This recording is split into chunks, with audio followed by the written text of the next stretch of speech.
Para mim é uma imensa alegria estar aqui presencialmente, rever amigos queridos e tecer algumas considerações acerca do tema já mencionado. O pessoal que está lá na parede está conseguindo ouvir bem? Maravilha. Quereis fortaleza. Claro que na cidade que ora nos abriga, Fortaleza, em que há 2 times, Ceará e Fortaleza, os tricolores devem estar pensando, sim, e os alvinegros não. Mas aqui nós estamos nos reportando, brincadeiras à parte, a qualidade do forte. Aqueles de nós que nascemos aqui em Fortaleza, se pararmos para pensar no convite que esse nome nos traz, o convite à fortaleza, à qualidade do forte. E diz-se aqui no Nordeste que o nordestino é antes de tudo um forte, não é isso? Pois bem, quereis fortaleza? Vamos ver o que é necessário para a tessitura dessa qualidade, desse qualificativo.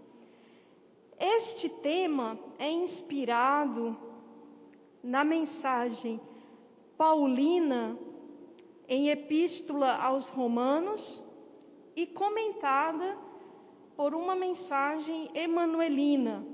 Emmanuel, guia do Chico, comenta o seguinte versículo que Paulo endereçou aos romanos. Depois, quem quiser consultar, pode consultar o versículo 3 do capítulo 5, Romanos 5, 3, em que Paulo diz, sabendo que a tribulação produz fortaleza. Alguém pode dizer assim, Eugênia, na Bíblia, desculpa, esqueci de cumprimentar o pessoal que está no Instagram. Boa noite para o pessoal do Instagram. Alguém pode consultar na sua Bíblia, não é? Hoje nós temos todos os livros na palma da mão, né? E alguém pode ver lá assim, eu vi que em Romanos 5:3, na Bíblia que eu tenho, sabendo que a tribulação produz paciência. Em outras Bíblias encontraremos sabendo que a tribulação produz perseverança. E no livro que consultamos, em que há a mensagem de Emmanuel, o versículo é exatamente sabendo que a tribulação produz fortaleza. Seja paciência, seja perseverança, ou seja fortaleza, o que está íncito aqui, o que está no bojo, no cerne dessa mensagem aqui, a tribulação vai nos conferir paciência, perseverança, fortaleza. Ou seja, é a tribulação, é o problema, é a aflição, é o desafio que vai forjar o forte, que vai tecer a fibra íntima daqueles que conseguem já jornadear na Terra, num planeta como a Terra, do berço ao túmulo, suplantando, superando as adversidades, sejam quais forem, com coragem e valor moral. Essa é uma aquisição do espírito. A história humana é repleta, é rica de pessoas que marcaram o seu nome na mesma pela heroicidade, por terem tido atitudes de um heroísmo extraordinário. Isso em qualquer âmbito, do esporte, da arte, da cultura, da governança, da santidade. Então, em qualquer setor, em qualquer âmbito, há aqueles cujo heroísmo, cuja fortaleza, cuja coragem e perseverança foram notórios a ponto de serem vultos a convidar a todos nós a seguirmos os seus exemplos. É claro que Paulo de Tarso, o outrora Saulo, o perseguidor de Estevão, primeiro mártir do cristianismo, mas não somente dele, de centenas de cristãos, trazia esse espinho na carne, como ele mesmo diz em carta aos Coríntios, na qual ele lembrará: foi-me dado um espinho na carne para que eu não me vangloriasse, mensageiro do Satanás. Satanás aqui entendamos como algo que desperta em nós os males de que portamos, não necessariamente uma figura maligna exterior a nós, ou um mal de que alguém é portador, mas sim os nossos próprios males. Porque não há mal que possa nos fazer mal se em nós não existe o mal. Aquele que já tem uma conduta pura, reta, em sintonia diferenciada, não se deixa atingir pelos males com que se vê a braços, né? Então é disso também que nós vamos tratar. Paulo de Tarso, com o valor moral de que dispunha, a coragem, a firmeza, a austeridade, a energia, a decisão, conseguiu operar uma revolução significativa na sua conduta a partir do instante em que ele teve aquele famoso chamado da estrada de Damasco. A partir dali, alguns afirmam que ele se converteu. Preferimos entender que a conversão paulina, ela foi obra de toda a sua existência a partir do chamado da estrada de Damasco. Na estrada de Damasco, quando Paulo, ou melhor, Saulo, ia rumo a Damasco perseguir Ananias, ele queda-se ao ver um clarão, uma luz intensa, na qual aparece-lhe a figura do Cristo. E diz apenas uma frase: Saulo, Saulo, por que me persegues? A partir desse instante, que é conhecido da maioria de nós, este homem, que antes era uma aparente fortaleza, queda-se por completo, cega, e a partir da fragilidade física, que é um emblema daquilo que ele precisava enfrentar, a partir dali nasce a possibilidade de conversão autêntica dia a dia para aquela alma. Então, Paulo, nós conhecemos a história narrada por Emmanuel, dedicar-se-á, ele dirá ao Cristo: Senhor, que queres que eu faça? E a partir dali, ele dedicar-se-á por completo à causa do cristianismo. E sem Paulo, ou alguém que se lhe assemelhasse na fibratura moral, não haveria a dispersão do cristianismo para o mundo gentil. Daí a grandeza paulina.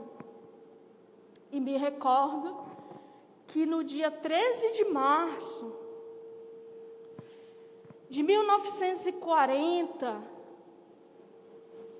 claro, eu me recordo do relato, eu não havia reencarnado ainda em 1940, como vocês podem perceber, né?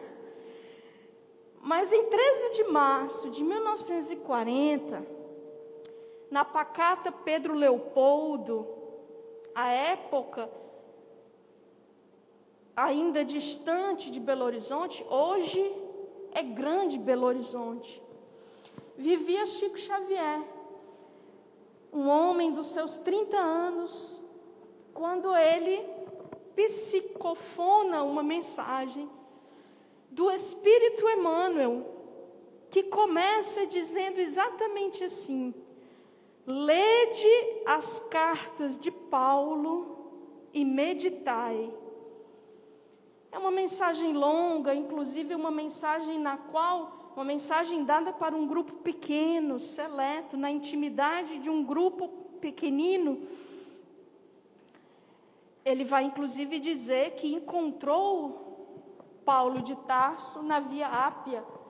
Não ele, Emmanuel, mas o orgulhoso senador Públio Lentulus, cuja vida é narrada na obra Há 2000 anos, de autoria do Espírito Emmanuel. O Públio Lentulus não soube aproveitar o minuto divino em que encontrou-se com Cristo. E já com o coração combalido pela morte da sua consorte Lívia, ele, amargurado, peito opresso pelas dores, pelos dissabores que experimentou naquela existência de orgulhoso senador romano, o rapto do seu filho, a morte da sua esposa, ele avista um grupo de cristãos na Via Ápia, em Roma. Já era um Paulo de Tarso, senil, experimentado pelas dores inúmeras, pelas tribulações sem conto. Um homem cujo físico atestava da sua dedicação, da sua infibratura moral, do seu valor moral. Então, Emmanuel vai dizer nessa mensagem que o carro em que ele transitava como senador romano quase sofre um acidente, não fosse a interferência de um cristão que se jogou no caminho para evitar o acidente daquele transporte. Então ele vê Paulo junto ao grupo e diz que troca palavras ligeiras. Ele diz ainda, ele não sabia das imensas dores que eu trazia comigo no meu peito, mas as suas palavras enérgicas penetraram fundo na minha alma. Então esse foi o encontro de Emmanuel, o espírito Públio Lentulus, na indumentária de Públio Lentulus, com Paulo de Tarso. A partir dali, toda uma história se desenrola para esta alma, que hoje nos inspira com os seus comentários. Essa mensagem que iniciou, lede as cartas de Paulo e meditai, ela terminará dizendo que Paulo é um luzeiro da fé viva e não pode ser esquecido em tempo algum. Lede-o sempre e não vos arrependereis. Nós trazemos essa mensagem para dizer que nessas cartas nós vamos encontrar inspiração para toda sorte de dificuldades, desafios, dores, tribulações que venhamos a experimentar. Porque Paulo, ao contrário do que possamos imaginar, ele não escrevia apenas para as comunidades cristãs que ele ajudou a fundar, ou que ele fundou, ou que ele ajudou a fundar. Ele não escrevia apenas para os romanos, os coríntios, os gálatas, os efésios, os filipenses, os colossenses, os tessalonicenses, Timóteo, Tito, Filemon, Hebreus. Não, Paulo escrevia para os pósteros, cristãos ou não. Porque isso acontece com aquele que entrega a sua vida ao serviço de uma grande missão que lhe é confiada. Aquilo que ajuda a implantar no mundo não tem remetente contemporâneo, e sim toda a humanidade. Então foi com Paulo, foi com Allan Kardec, o próprio Jesus e tantos outros. E é dessa mensagem, quando ele escreve aos Romanos, lembremos que Paulo foi preso mais de uma vez, né? Porque no ano 58 começaram as perseguições dos romanos aos cristãos. A perseguição que Paulo, enquanto Saulo, enceta contra os cristãos em Jerusalém, ganha fôlego. Mas, mais que isso, essa perseguição, ela passa a ser empreendida pelos romanos, a ponto de, na Roma de então, a partir do ano 58, elas se intensificarem.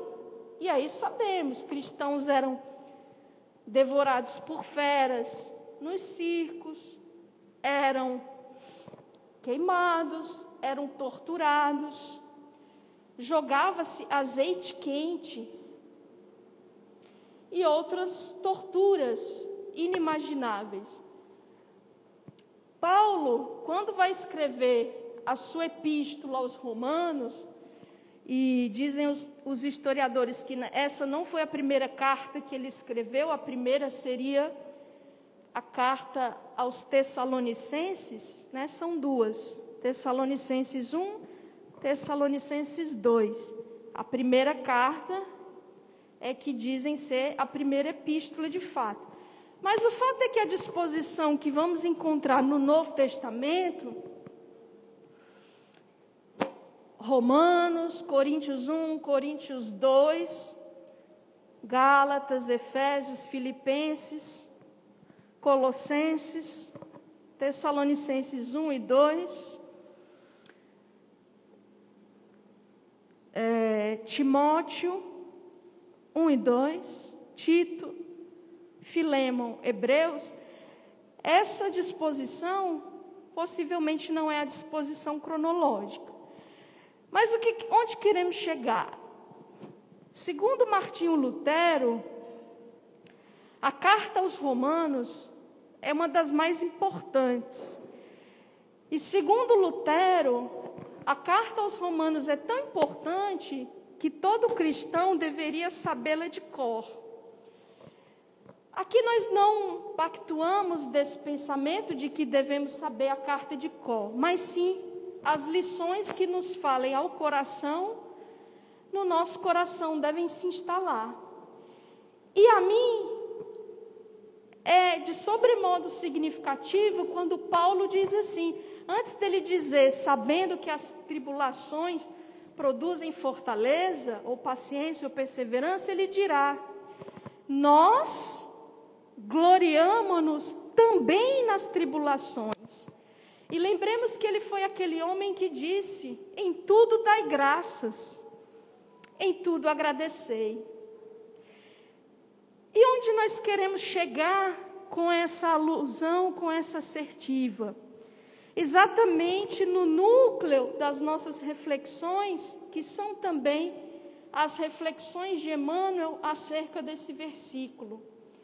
É que a tribulação, o problema, a aflição, a dificuldade, o dissabor, o desafio, a dor, qualquer nome que queiramos dar, é um convite da vida a fazermos de nós seres verdadeiramente fortes, corajosos, capazes de ter uma experiência que de fato nos eleve na ascensão que nos é destinada.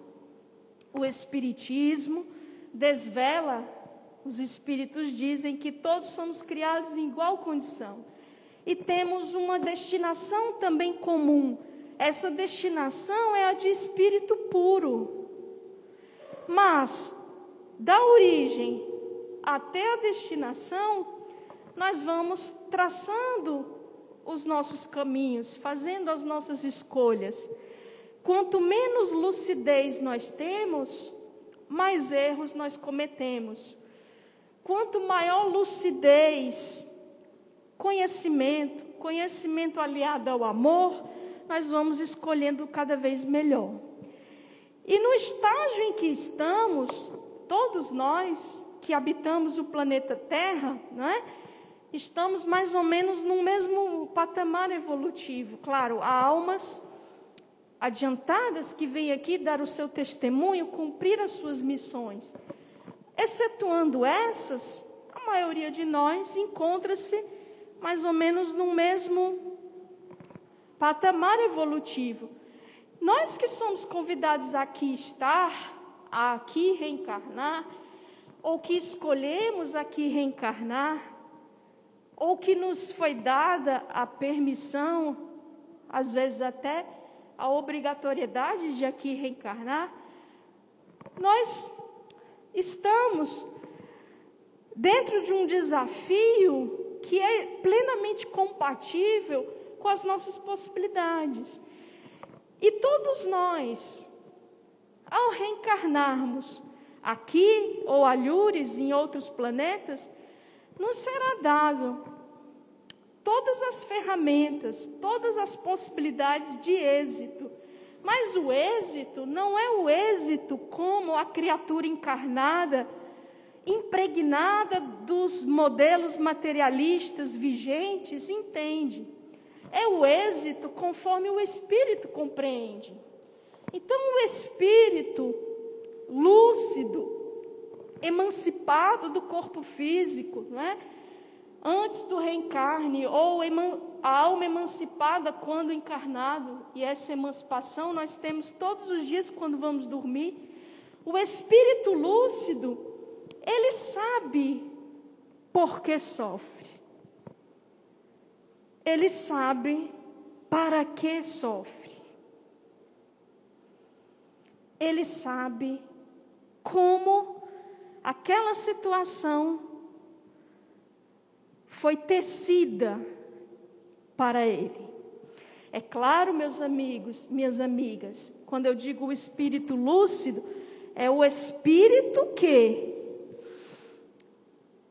o corpo, no estado de vigília, ele não tem a lucidez que o espírito, quando desprendido do corpo, possui. Mas aqui tem uma observação muito importante de ser feita.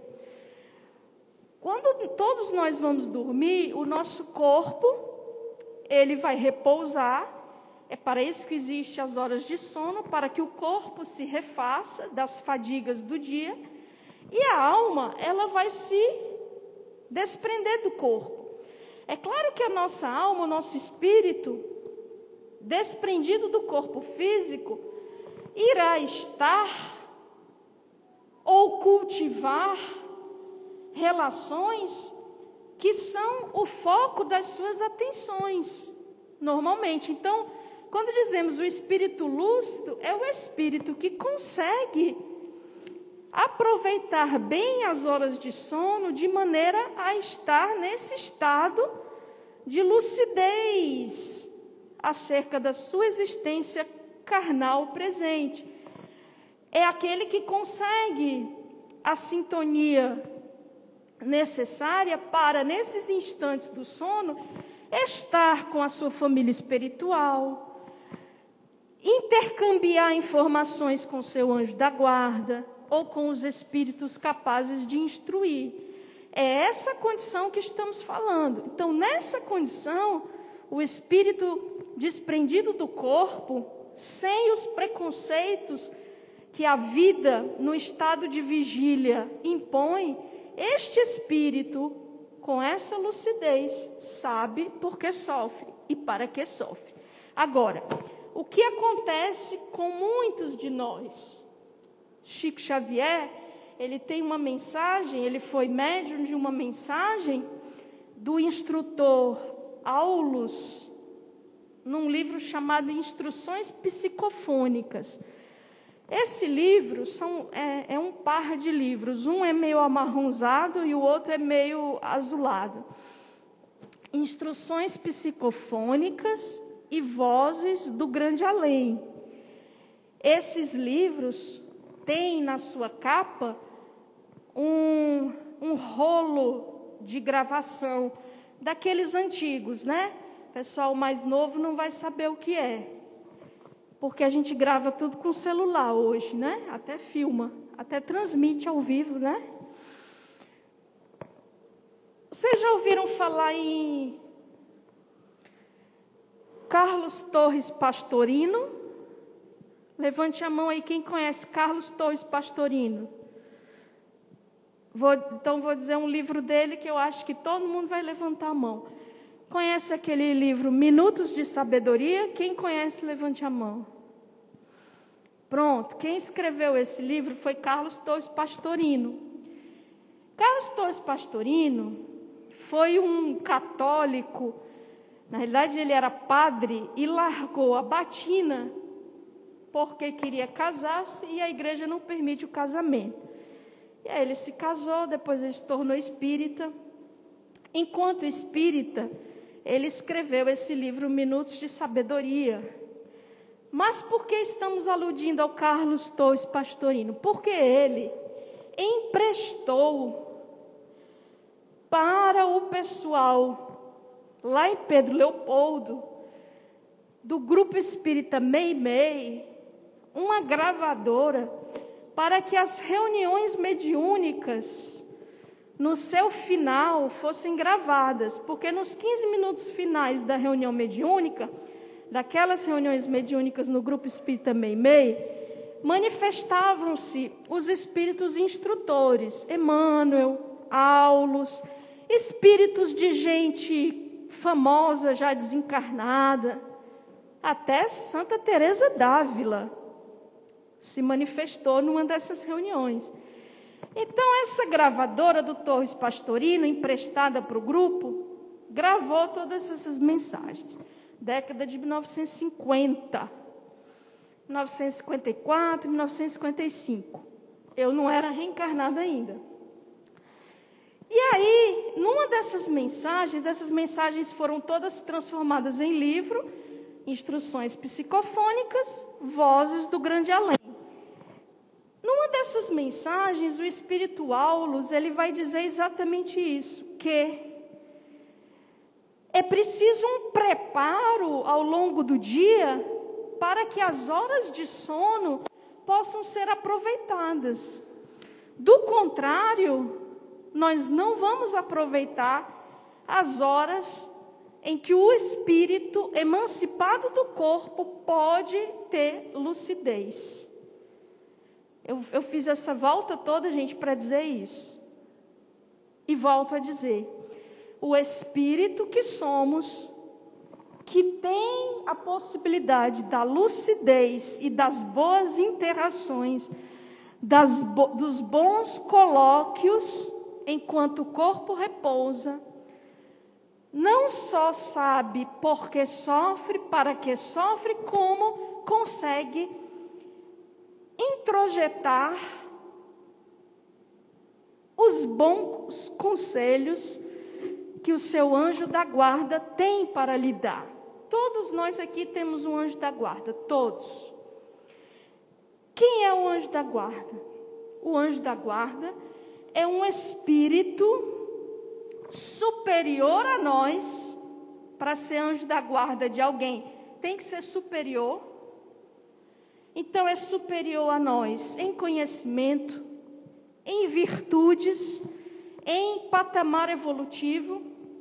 E ele aceitou de Deus, ou escolheu, buscou, solicitou a missão de nos orientar enquanto estivermos encarnados. Todos nós sabemos que a Terra é um planeta ainda cheio de desafios e dificuldades, não é isso?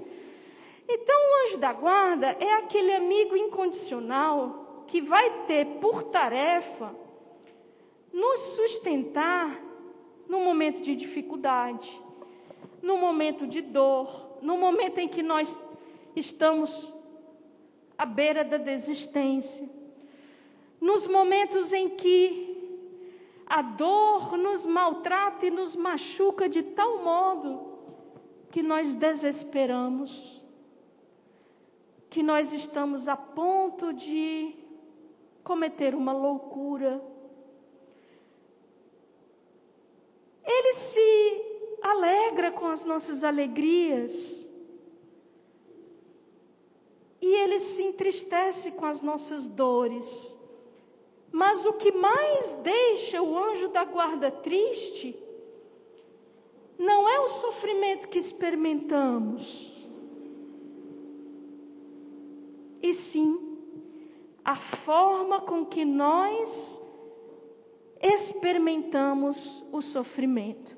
Porque na qualidade de um espírito adiantado, mais adiantado do que nós, mais experimentado, mais maduro, ele sabe, como Paulo, a tribulação produz fortaleza, a tribulação produz paciência, a tribulação produz perseverança. Ele sabe, não porque ele leu em algum lugar, ele sabe porque a sua grandeza moral e espiritual é fruto das tribulações. Ele já foi forjado na dor, edificado na dor. Minhas amigas, meus amigos, meus irmãos e minhas irmãs, eu não estou aqui fazendo uma ode ao sofrimento e à dor. Não é apologia ao sofrimento, como alguns acusam a nós espíritas de sermos apologistas do sofrimento. Não. Nós espíritas tentamos compreender a dor, uma vez que ela existe num planeta como o nosso. Então não é que nós vamos buscá-la. Nós vamos compreendê-la quando ela se fizer necessária. Há uma frase do Carlos Drummond de Andrade que diz assim: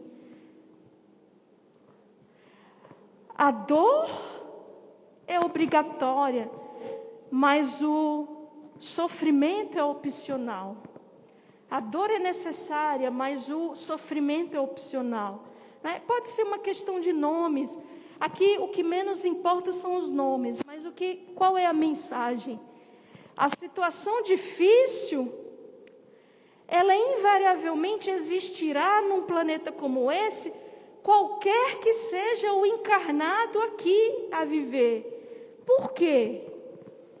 Por conta do patamar evolutivo deste planeta, que é fruto do patamar evolutivo daqueles que aqui habitam. Então, mesmo as almas adiantadas, peguemos a mais adiantada delas.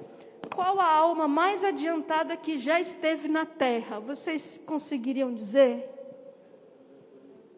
Jesus. Jesus sofreu? Sim.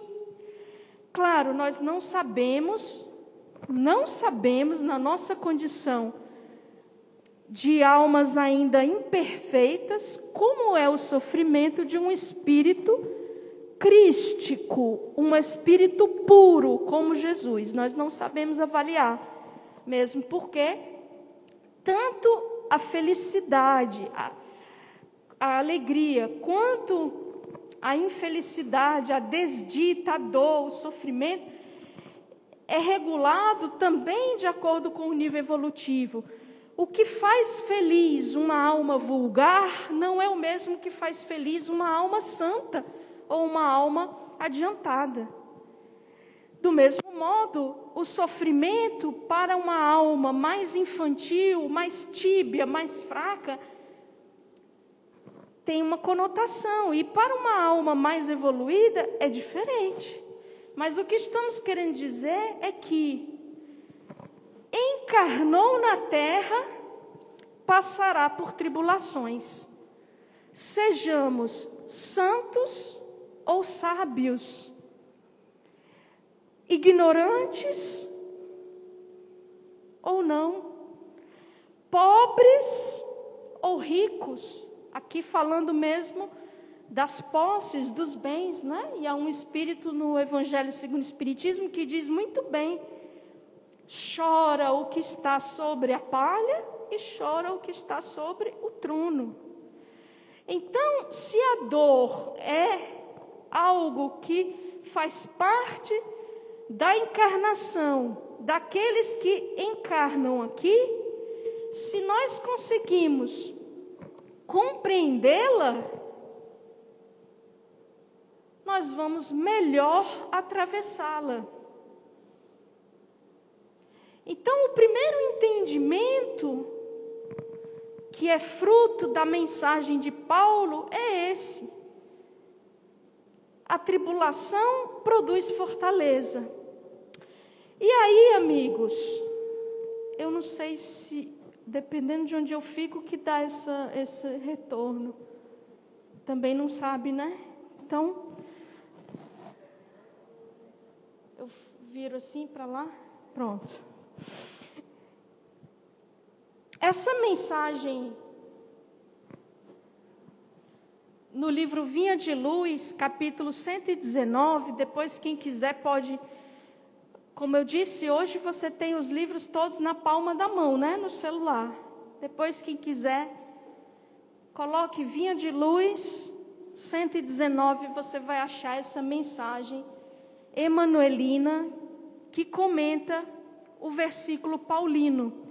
É essa mensagem que é intitulada, Emmanuel intitulou Fortaleza.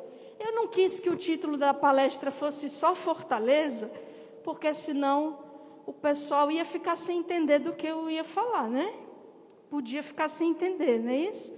Então eu botei a primeira frase que o Emmanuel diz. Ele diz assim, eu vou pegar aqui alguns trechos da mensagem emanuelina, só para reforçar essa mensagem principal, que é: nós não devemos fugir das tribulações, nem das dores, e sim acolhê-las, procurar compreender o que a dor, o que o desafio, o que o problema, o que a situação difícil vem me dizer. Até porque, pessoal, não é objeto de discussão do Emmanuel aqui, mas até porque as dores são tessituras nossas. Tem uma mensagem muito bonita, depois quem quiser também pode procurar aí na internet, você vai achar no livro Estude e Viva, uma mensagem do espírito André Luiz. André Luiz foi um espírito que se comunicou pela mediunidade do Chico. Eu peço perdão àqueles que já conhecem esses espíritos todos, a gente tenta apresentar, porque é possível que haja aqui no salão pessoas que venham a primeira vez numa casa espírita, tá, gente? Tem alguém nessa situação que queira levantar a mão? Pronto, então, muitas vezes tem alguém que vem a primeira vez ao centro espírita. É por isso que a gente procura explicar, Emmanuel, André Luiz. Então, o André Luiz foi um espírito que se comunicou pela mediunidade de Chico Xavier, escreveu vários livros, que são hoje todos agrupados naquilo que se chamou a vida no mundo espiritual. Ele vai dizer como é que foi a desencarnação dele, o quanto ele sofreu até ele perceber as realidades espirituais, etc. E esse espírito já mais maduro, ele vai, conhecido também como um repórter do além, não é? Porque ele fica dizendo como é a vida no plano espiritual e ele dá conselhos para nós aqui encarnados. E ele vai dizer nessa mensagem aspectos da dor. Ele diz assim, uma mensagem longa, eu só vou trazer alguns trechos. Ele diz assim: as lágrimas, em verdade, são iguais às palavras. Nenhuma existe sem significação. As lágrimas, em verdade, são iguais às palavras. Nenhuma existe sem significação. No fim dessa mensagem, que repito, é uma mensagem longa, ele vai dizer assim: a dor não é criação de Deus. A dor é uma criação de quem sofre. Meus amigos, Deus não é sádico, nem masoquista. Ele não é nem uma pessoa, né? Deus é amor em grau máximo. Deus é justiça implacável, incorruptível, mas sobretudo amorosa. A dor é uma criação nossa. E a dor superdimensionada também é criação nossa. Certo, você quer perguntar? Pergunte, pode perguntar.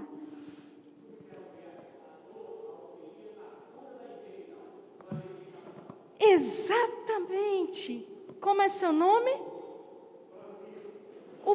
O Francisco veio trazer a cereja do bolo. É isso que a gente vai dizer aqui.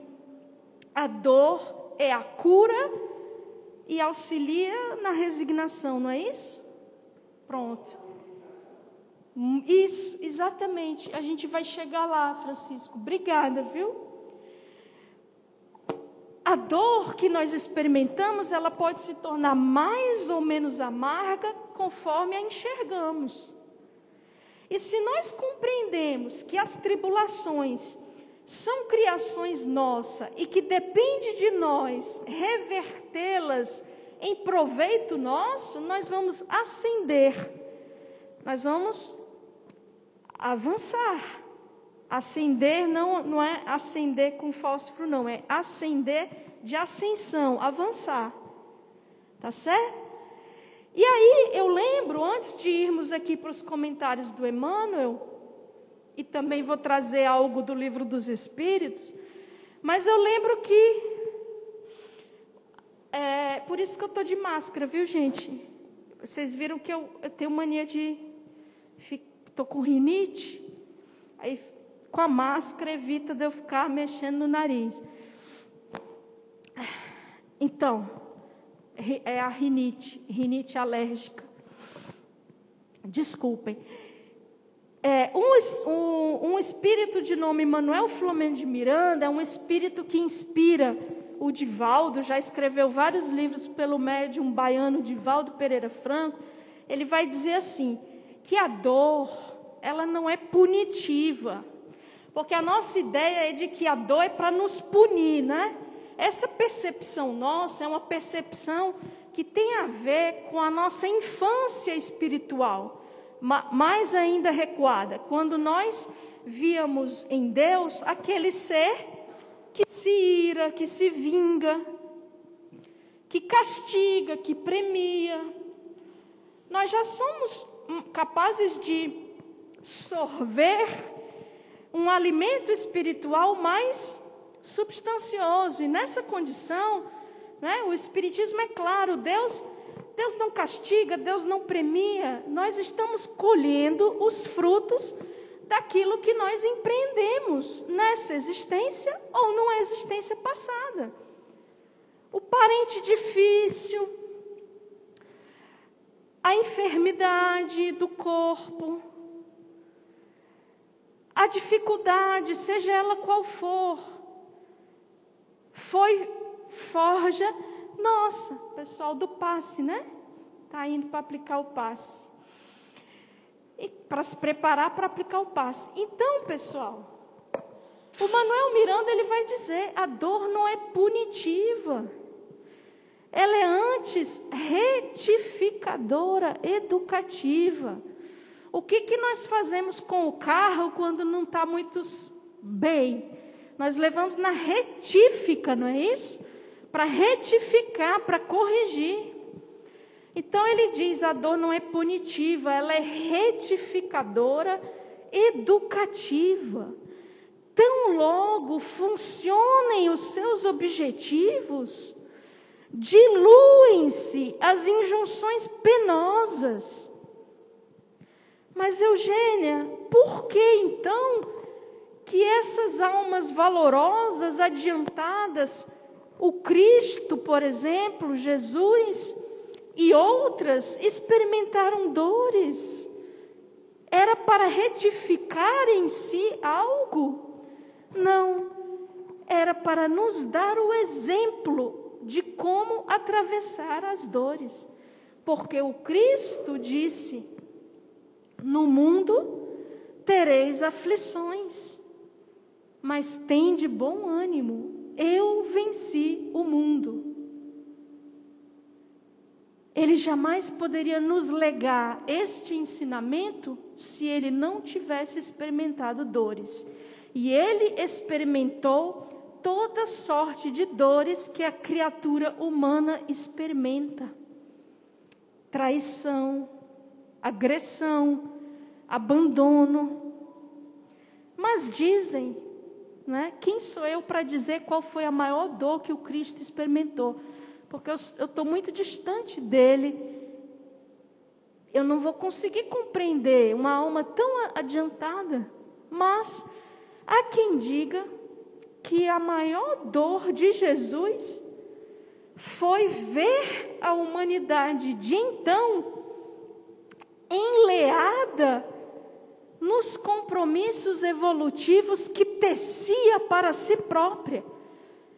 Então, há quem diga que enquanto Jesus carregava o madeiro, a sua cruz, rumo ao Gólgota, o Monte da Caveira, onde ele foi crucificado, havia uma multidão. Alguns se regozijavam com aquele espetáculo macabro. Há quem diga que a sua maior dor foi olhar aquelas pessoas que o condenavam, que o agrediam, que escarneciam dele, e vê-las num futuro de dores e de amargores desnecessários. Então, a dor, ela não pune, ela é um convite para retificarmos os nossos caminhos. Só isso. Vamos ver o que diz Emmanuel no comentário dessa mensagem chamada Fortaleza. A primeira frase que ele diz é: quereis fortaleza? Não vos esquiveis a tempestade. Quereis fortaleza? Não vos esquiveis a tempestade. Eu estou tirando só uns pedaços. A mensagem, depois quem quiser, capítulo 119 do Vinha de Luz. O outro pedaço que eu elenco é quando ele diz assim: chegada a preciosa oportunidade de testemunhar a fé, internam-se os crentes, de maneira geral, pelos caminhos largos da fuga. Então, crente, ele está falando aqui, é aquele que crê, não é? Não importa se a sua crença é A, B, C ou D. Se você tem esta ou aquela religião. Quando ele fala crente aqui, ele está falando da pessoa que crê. Então ele diz que chegada a preciosa oportunidade, então veja como Emmanuel chama a tribulação, ele chama de preciosa oportunidade de testemunhar a fé. A maioria que crê opta pela fuga, não aceita o testemunho ou não aproveita o testemunho. Julgam-se perseguidos e abandonados. Semelhantes impressões, todavia, nascem da ausência de preparo interno. Meus amigos, tenhamos a certeza, quando nós reencarnamos, nos são dadas todas as circunstâncias, as ferramentas, melhor dizendo, para que possamos tirar proveito das circunstâncias difíceis. Todos os elementos para sermos exitosos e cumprir a nossa tarefa na encarnação presente. Nós temos uma dupla finalidade, basicamente, sinteticamente, quando encarnamos: refazer, reparar e crescer. Então, nós estamos nos vendo a braços com refazimentos, reparações e oportunidades de crescimento. Deus, na sua sabedoria, a nossa existência carnal, ela é preciosa. Se nós soubermos aproveitar, nós vamos desonerar a nossa consciência daquilo que está machucando o âmago do espírito. Meus amigos, ainda tem mais. Quando nós estamos na carne, nós temos a bênção do esquecimento. Fora da carne, o nosso espírito às vezes está tão desesperado, com lembranças tão amargas, que suplica a possibilidade da reencarnação. Às vezes em condições tão difíceis, mas que para o espírito são as melhores. Eu sei que já está no fim, então eu vou só dizer desse exemplo. Quem pôde ler a obra Memórias de um Suicida, de Ivone Pereira, viu ali a narrativa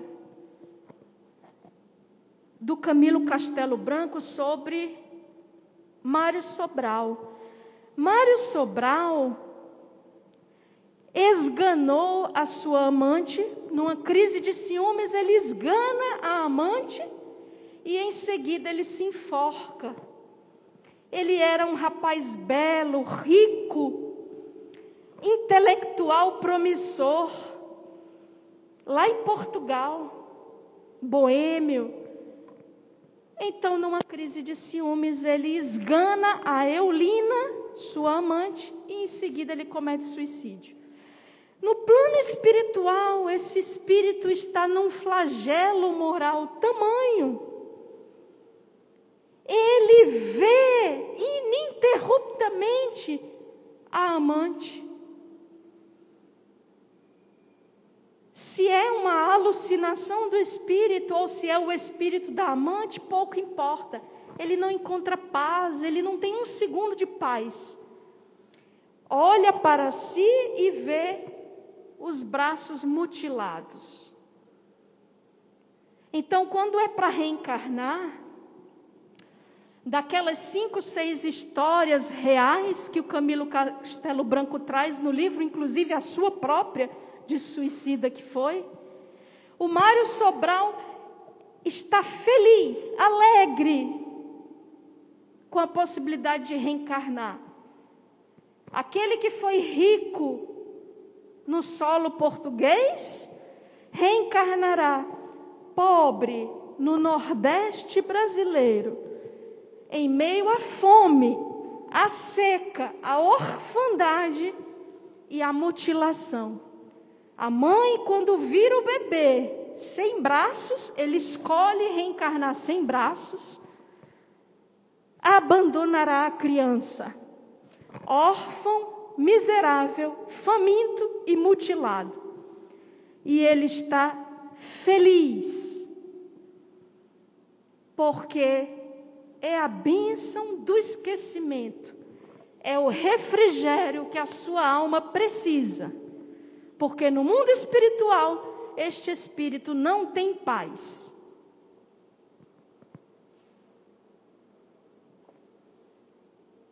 Sabendo que a tribulação produz fortaleza.